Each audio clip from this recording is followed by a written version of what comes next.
Oh my goodness. Hey guys, didn't see you there.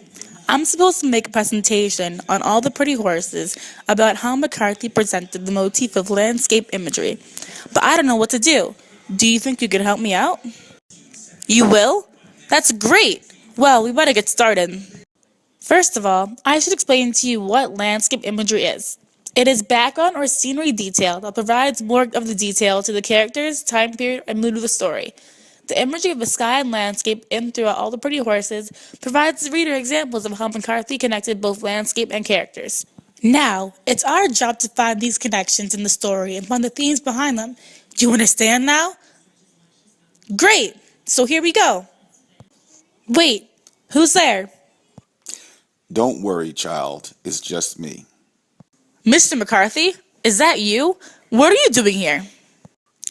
I heard the news of your project for Mr. Martin, and I decided that I would help guide you on your journey into the book world. First, I want you to know how I incorporated the landscape imagery into the novel. My purposeful, descriptive, and meaningful landscape was to provide the reader with an image of what is going on in the story. I wanted the landscape to stick out, most importantly, highlight the fact that there was more to the characters than the dialect. The landscape was filled with details that will give me more life, emotions, and physical descriptions of the characters. It was foreshadowed the readers with the anticipation of what would happen next. Oh, wow, thanks. That really opened my eyes. Well, we better get started. The wind was much abated, and it was very cold, and the sun sat blood-red and elliptic under the reefs of the blood-red cloud before him. There were a few cattle in that country, because it was barren country. Indeed, yet he came at evening upon a solitary bull rolling in the dust, against the blood-red sunset like an animal in sacrificial torment. It is very interesting that the sunset always appears at both the very beginning and end of the novel, and each time John Grady plans to leave home and sort out of a new adventure, while leaving behind the things he knows. However, both of these quotes are pretty much the same, although they appear at different times. I think that the imagery of the blood-red sunrise and sunset represent John Grady's coming of age, the age at which this transition takes place throughout the scenery, as does John Grady when he sets off on his adventure.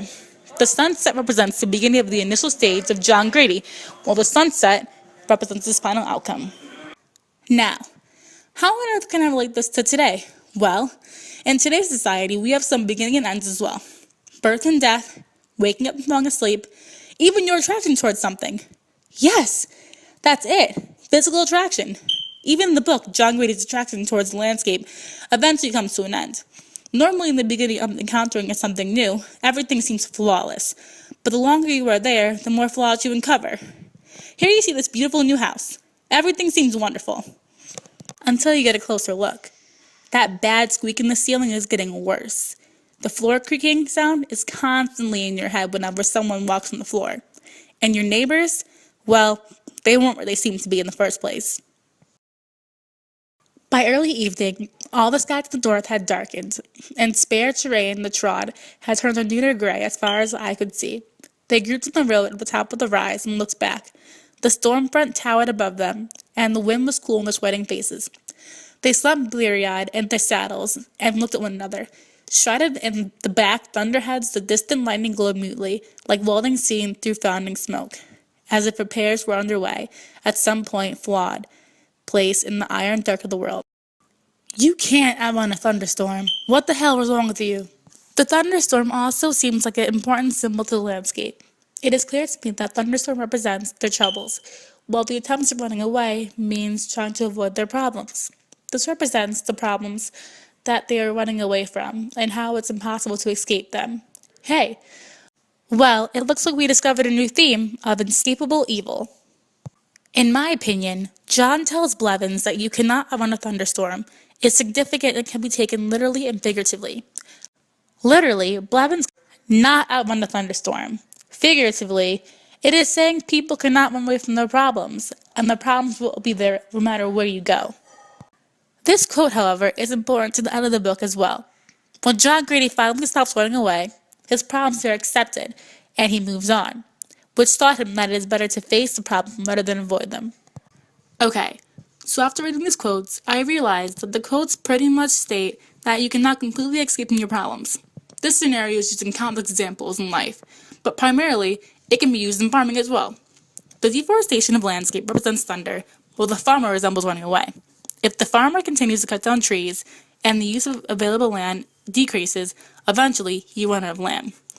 This matches with the quote. If we pair the new scenario with the remainder of this novel, we could say that the farmer decides to find ways to reuse the land. This would help him longer, and rather than hurt him in the long run.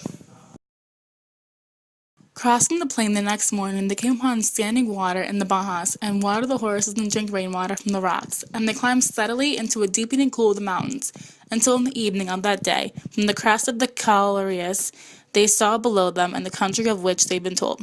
The grasslands lay in deep violet haze, and to the west thin flights of waterfall were moving north, before the sunset in the deep red galleries, under the cloud banks like schoolfish in the burning sea, and on the foreland plain they saw Bancos driving cattle before them through a gauze of golden dust. By noon they were on a plain, riding through the grass of a kind they had not seen before.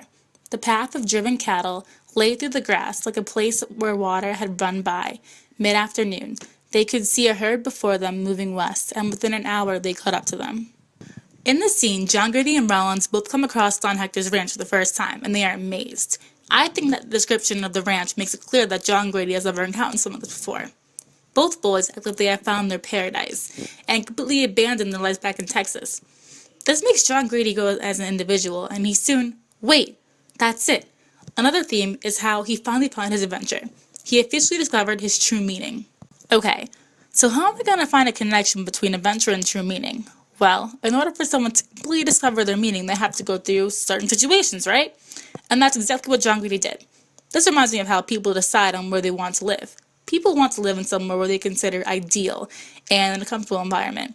So that being said, they have to go through a certain type of adventure to search for their home. We're done. Thank you so much for helping me. Now meet me in Mr. Martin's room tomorrow so we can see how we did. That's my presentation on landscape imagery. Woo! Yeah, Morgan! Yeah, woo! Great job, Morgan. And might I say that's a fantastic presentation. Definitely A-worthy. Thank you, and thank you, Mr. Martin. But I must give credit to my friends that helped me. Thank you, guys. We did it! We did it! We did it! Yay! We team up! We did it! Wait, I'm definitely missing something. Oh, citations. There we go. Oh, okay, they're coming. All right.